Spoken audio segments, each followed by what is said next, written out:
আল্লাহ বলে, বান্দা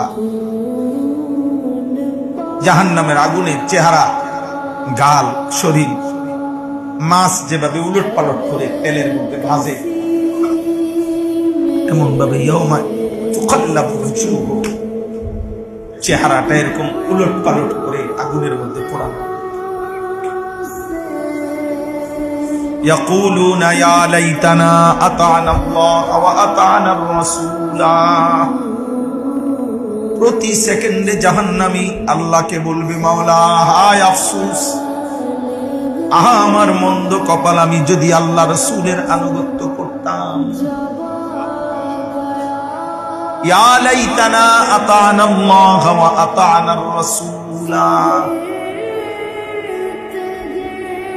ইয়াউমাইদিন ইয়াতাযাক্কারুল ইনসান ওয়া আন্না লাহুদ যিকরা। আল্লাহ বলে, বান্দা সেদিন দুনিয়ার সব নাফরমানি কথা তোমার মনে পড়বে, হাসরের ময়দানে দাঁড়িয়ে সব মনে পড়বে, কিন্তু আন্না লাহুদ যিকরা, বলো না বান্দা মনে পড়ে কি লাভ হবে?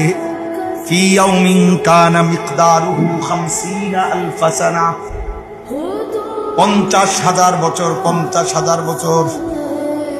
ইয়াউমা ইয়াকুমুন নাসু লিরাব্বিল আলামিন।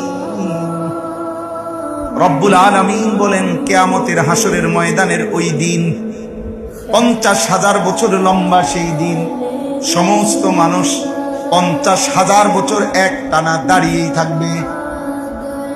ইয়াউমা ইয়াকুম, কি করবে? দাঁড়িয়েই থাকবে।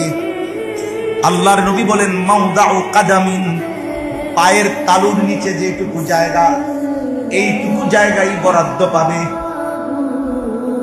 এক জাররা, এক বিন্দু সামনেও যাবে না, পিছনেও না, ডানেও না, বামেও না, এক সেকেন্ডের জন্য বসতেও পারবে না। ফি ইয়াউমিন কানা মিকদারুহু 50,000 সানা।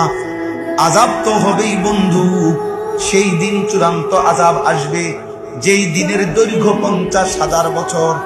কেমনে দাঁড়াইবেন বাপ?